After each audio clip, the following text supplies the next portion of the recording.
All right, good morning. Those of you who are viewing this later, this is General Maths on Friday the 14th of October. So in this class, all we're doing is revising simple and compound interest, and I will also be giving some pointers for the assignment, which is due next Tuesday. You'll also do a test on that day as well.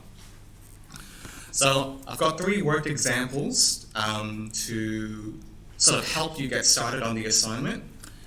And towards the end of the assignment, there are also some questions where you will need to use your CAS calculator, and I will show you how to do that in this video as well. So to kick things off, let's start with a simple example involving simple interest, pardon the pun.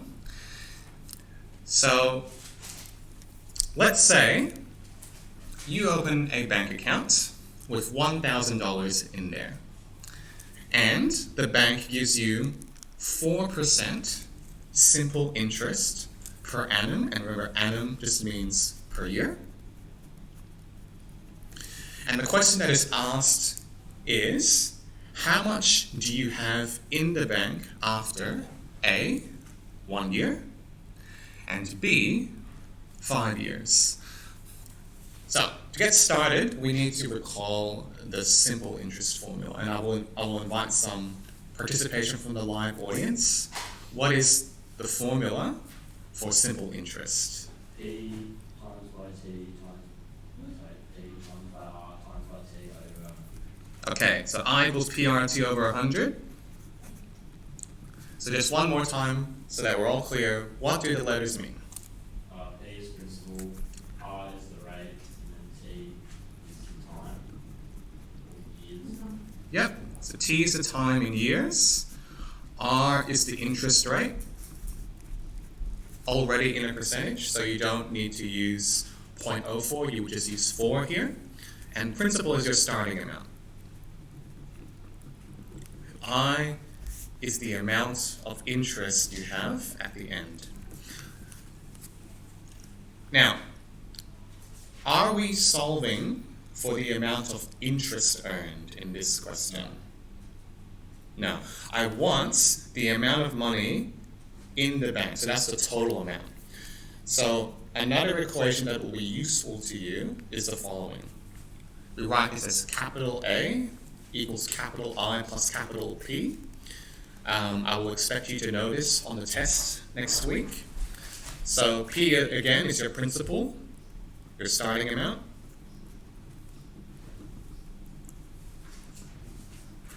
I is the interest you earn,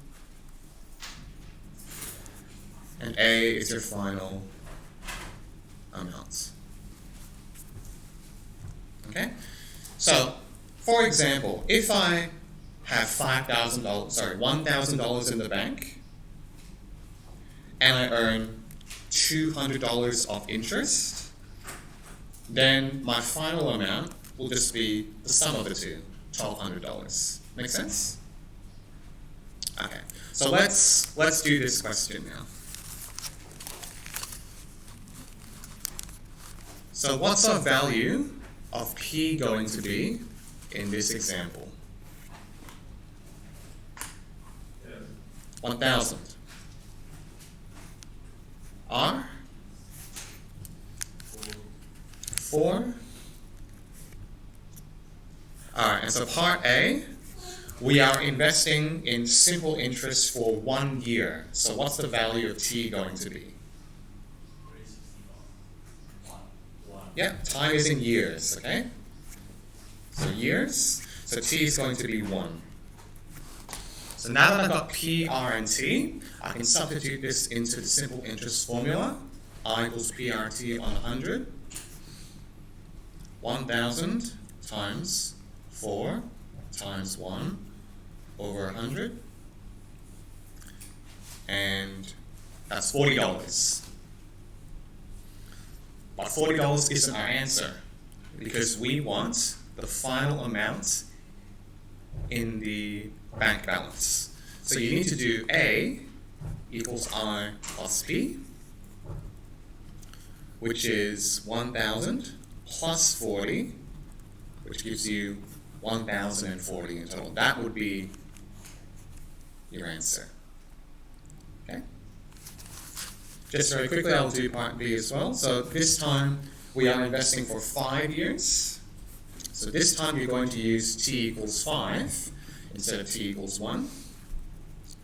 And everything else is going to be the same. So this time, it'll be 1,000 times 4 times 5 over 100, which will be giving you $200 of interest. And so your total amount will be I plus P. That's it. 1,000 plus 200, which gives you 1,200. Okay? All right. Let's go over to compound interest now. So this question is exactly the same. You start off with $1,000. The interest rate is 4%. And this time, we are investing in compound interest rather than simple interest. So, by way of reminder, the formula for compound interest looks like this. A equals capital P, your principal, times 1 plus R divided by 100 in brackets, and then take your brackets to the power of t, where P is your principal, A is your final amount, R is your interest rate, and T is the number of years.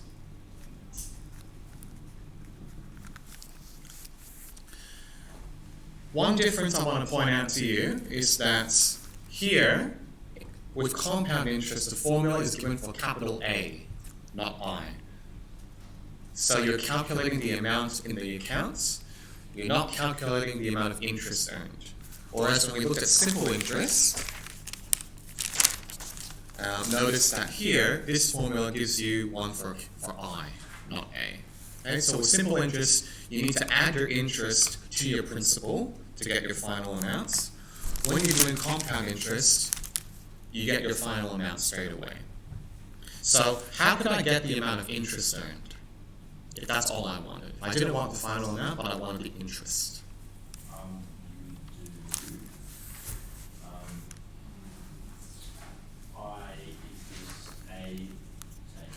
Excellent. So again, it's the same idea. The total amount you have in your account is equal to the amount you have at the beginning, P, plus any interest you earn. So if I just want the interest I can rearrange this equation for I. Okay? Again, I would expect you to know this on next week's test.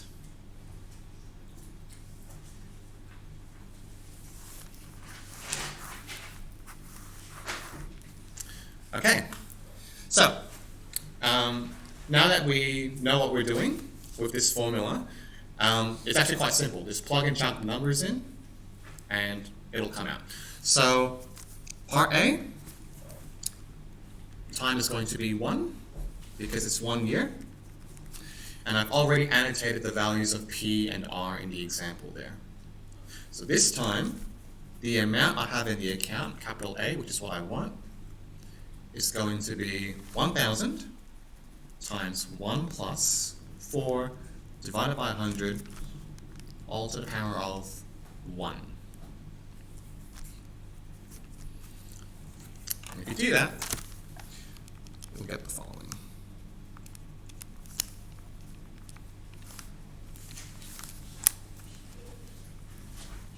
$1,040. So notice, in the first month, if you do simple and compound interest, you get the same amount. Okay? For those of you who've worked on your assignment already, you'll know that after the first year.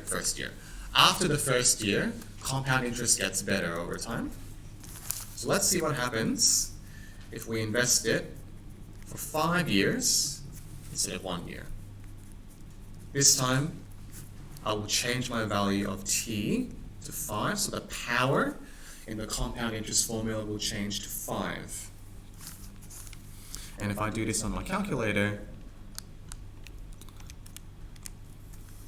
this time I will get $1,216.65 if I round to the nearest cent. I,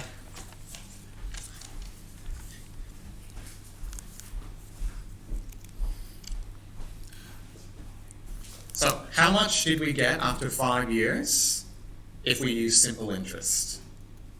$1,200, right? So we've gotten $15 or $16 extra because we've used compound interest at the same interest rate.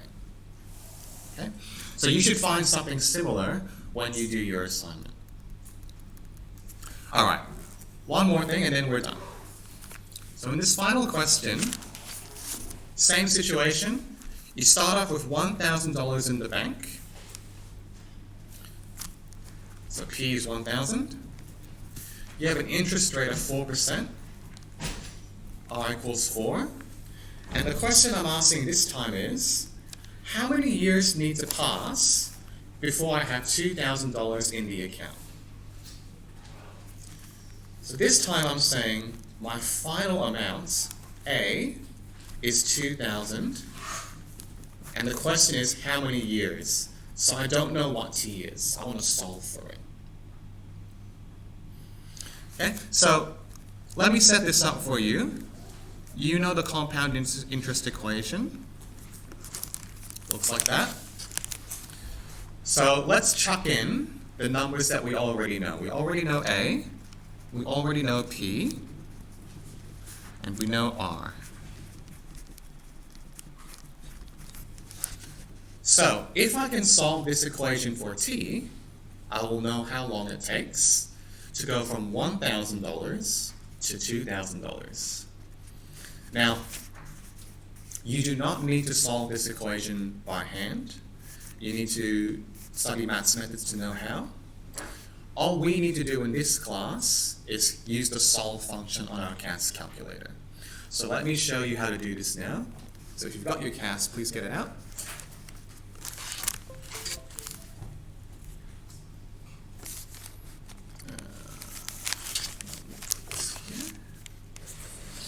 Sorry, yep, that works. Okay, so go to your main menu and create a new document. Add calculator. So here's what you need to do.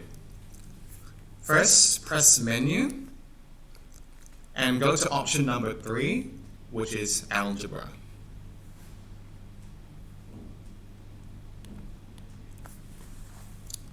Once you've selected algebra, select the first option, which says solve. Press enter, and you'll see the word solve come up on your CAS calculator. Now what we need to do is type in the equation we want to solve, which is this. I want the value of t, which makes this equation true. So I'm literally just going to type in 2,000 equals 1,000 times brackets 1 plus control divide for fraction 4 over 100 close bracket, and if you want the power, it's this caret symbol here next to the x squared button. So not to the power of 2, to the power of t. We don't know what the value of t is. Now don't press enter yet. If you type this into the calculator, it will give you an error. You need to tell the calculator which variable you are solving for. So what variable is that here? T. So the way you tell the calculator what you're solving for is you put a comma, and then you type in the variable you're solving for. Okay? So I've put in this equation into the calculator, then I put in a comma, and then I put in a t, because I'm solving for t. If you set up your equation with x as the unknown, you would solve for x instead. Okay? Now, if you press enter without rounding anything, you'll get something that you don't recognize. So, hopefully you already noticed, but I'm just reminding you, what do you need to do if you want to get a decimal answer? Control Enter. So, just press Control Enter, and it'll do it again for you. And so, when the CAS calculator gives you your answer, you can literally just write down the answer here.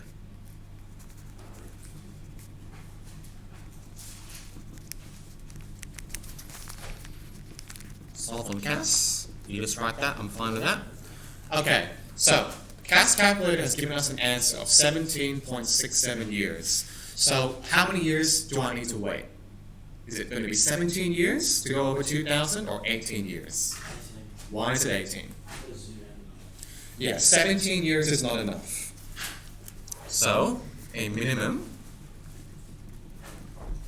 of 18 years is required. Now, let me just take a brief look at the assignment now. So in question 1, you start off by analyzing simple interest and compound interest over a number of years. In part A, all you need to do is put the correct numbers into the table and you'll get the marks. Part B, you need to explain how you filled in the table. Okay? So you might choose to use a formula, you might choose to tell me what you put into the calculator, but you'll need to refer to particular terms like interest rate, simple interest, compound interest. There needs to be a reason why you've done what you've done. All right, turn the page. Part C, I ask you which of the two options is better. I've already kind of given it away. You need to also tell me how much better your choice is. So if you decide that one bank is better than the other bank, you need to tell me how much more money you get after 6 years. Okay? So you'll be able to do that easily once you've filled out the table. Okay, part D, I'll give you a hint. So in part D, you are asked to find the interest rate. So when you do this question, you will know I, you will know P, and you will know T, but you will not know what R is. So can I use this formula to find R? Not immediately. So there's a couple of things you can do. You could chuck it into your CAS calculator and solve it that way. Or, because this is a reasonably simple equation, you could rearrange it. Please refer to section 4C of your textbook for rearranging the simple interest formula. But I'll just let you know, for example, if I multiply both sides by 100, I get 100i equals PRT. Can you see that maybe if I just do a couple more things to this equation, I can get R on itself, by itself, I should say? How can I get R on its own? Yeah. Cancel it out. Cancel it out? No, I don't want to cancel R because I cancel the other. So what would you cancel? P and T? So what would you do to both sides of the equation? So if I subtract P, I have to subtract it on both sides. It won't get me any closer. You need to divide. So if I divide by P,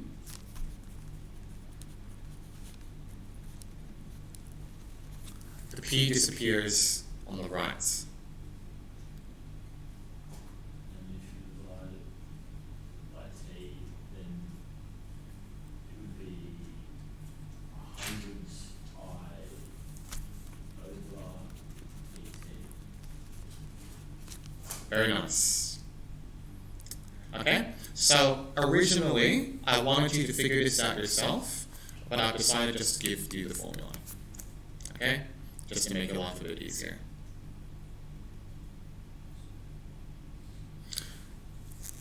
Okay. In part E, again, you are asked to calculate an interest rate. This time, it's compound interest. When you do this question, you will know A, you will know P, and you will know T, but you will not know what R is. You will need to use the solve function on your CAS calculator. Okay? You cannot do this question without using the solve function. Okay?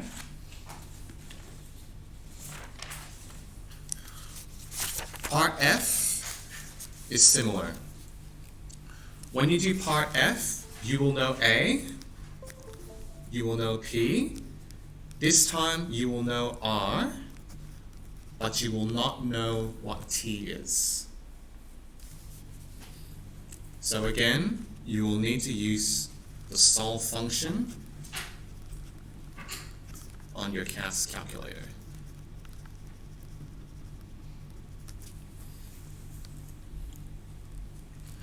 Finally, in part G, I ask you to tell me how long it takes for each bank to get to $10,000. For any bank that uses compound interest, you will need to use the solve function on your CAS calculator. Okay?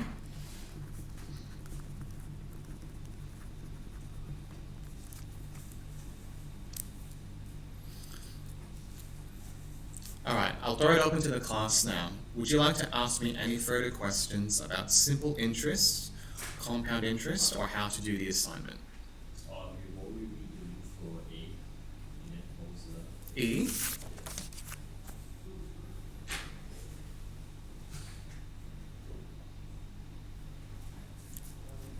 So this is a compound interest investment where I ask you to tell me what interest rate you need to earn a certain amount of money in a certain amount of time. Morning, everyone. Anything else? Alright, we'll stop the recording there. So good luck on the assignment if you're at home, and I will see you back next week.